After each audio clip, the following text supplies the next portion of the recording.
Break के बाद स्वागत है आपका। लोकसभा चुनाव में जीत के बाद आज पहली बार बीजेपी कोर ग्रुप की बैठक होगी। आज शाम को 5 बजे से 6:30 बजे तक राजपुर रोड के निजी होटल में ये बैठक होगी, जिसमें प्रदेश प्रभारी दुष्यंत गौतम, मुख्यमंत्री पुष्कर सिंह धामी, प्रदेश अध्यक्ष महेंद्र भट्ट और कोर कमेटी के सभी सदस्य मौजूद रहेंगे। इसमें बद्रीनाथ और मंगलौर सीट के उपचुनाव पर चर्चा होगी और कोर कमेटी की मीटिंग से पहले प्रदेश प्रभारी दुष्यंत गौतम ने कहा कि उत्तराखंड की जनता ने मोदी जी के नाम पर भरोसा किया है और सीएम धामी उस काम को आगे बढ़ा रहे हैं और जनता के किए वादों पर धामी सरकार की गारंटी के साथ काम कर रहे हैं।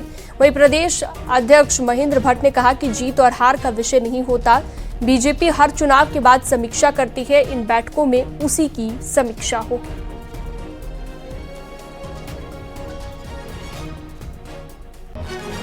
राज्य सरकार धामी जी के नेतृत्व में जो लगातार विकास कार्य चले, विकास कार्य करना साथ साथ उसकी गारंटी होना कि जो कहा है वो करेंगे, इस पे जनता ने विश्वास कर जो मत दिया है तो उसका हम बहुत बहुत धन्यवाद करते हैं। और लगातार समर्पण भाव से जो मोदी जी के मूल मंत्र हैं उनको आगे लेके चलेंगे।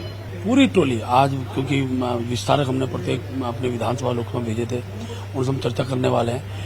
हर चुनाव के बाद जीत और हार का विषय नहीं होता है। भारतीय जनता पार्टी जीतने के बाद भी अपनी संगठन समीक्षाएं करती है, उसका एक आधार है और यही बैठक हमारी आज की रहने वाली है। गढ़वाल सांसद अनिल बलूनी जीतने के बाद पहली बार चमोली पहुंचे। इस दौरान कार्यकर्ताओं ने अनिल बलूनी का भव्य स्वागत किया। वहीं सांसद अनिल बलूनी ने कहा कि पहाड़ की स्वास्थ्य सेवाओं को और ज्यादा बेहतर करने पर पूरा फोकस है। अस्पतालों को हाईटेक किया जाएगा और नए मेडिकल कॉलेज भी खोले जाएंगे।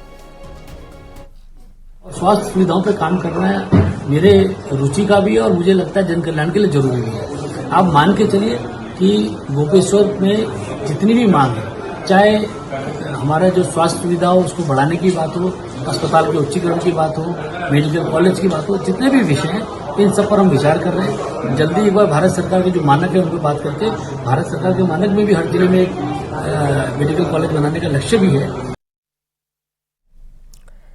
10 जुलाई को बद्रीनाथ विधानसभा सीट पर भी उपचुनाव का मतदान होना है और मुकाबला बीजेपी और कांग्रेस के बीच है।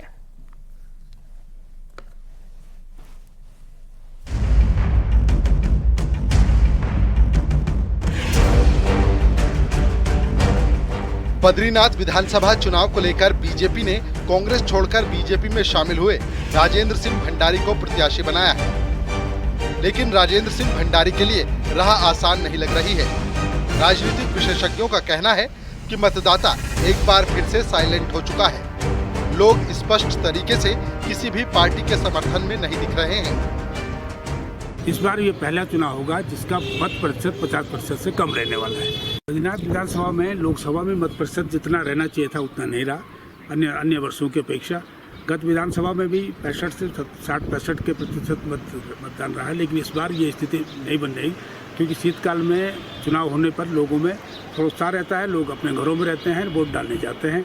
इस वक्त स्थिति विपरीत है। बीजेपी ने उम्मीदवार का ऐलान कर दिया है, लेकिन कांग्रेस अभी प्रत्याशी फाइनल नहीं कर पाई है। एक नजर पहाड़ की बद्रीनाथ सीट के समीकरण पर डालते हैं। 2002 में कांग्रेस के अनुसुईया प्रसाद मैखुरी बद्रीनाथ से विधायक बने। 2007 में बीजेपी के केदार सिंह फोनिया विधायक रहे, जबकि 2012 में राजेंद्र सिंह भंडारी ने कांग्रेस के टिकट पर चुनाव लड़ा और विधायक चुने गए। वहीं 2017 में बीजेपी के महेंद्र भट्ट बद्रीनाथ से विधायक चुने गए, जबकि 2022 में राजेंद्र सिंह भंडारी एक बार फिर कांग्रेस के विधायक बने।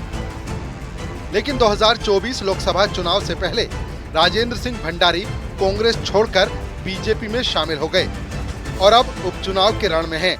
तो इसी तरह से हमारे जो उपचुनाव के मद्देनजर रखते हुए कल हमारी बैठक हुई थी और आज से ही हमारी शक्ति केंद्रों पे शक्ति केंद्र संयोजक नियुक्त कर दिए गए हैं और प्रभाव से सभी कार्यकर्ता चुनाव की जो माहौल है उसको उत्साहवर्धक रूप में बना के इसको जीतने के लिए तन मन धन से जुट गए हैं।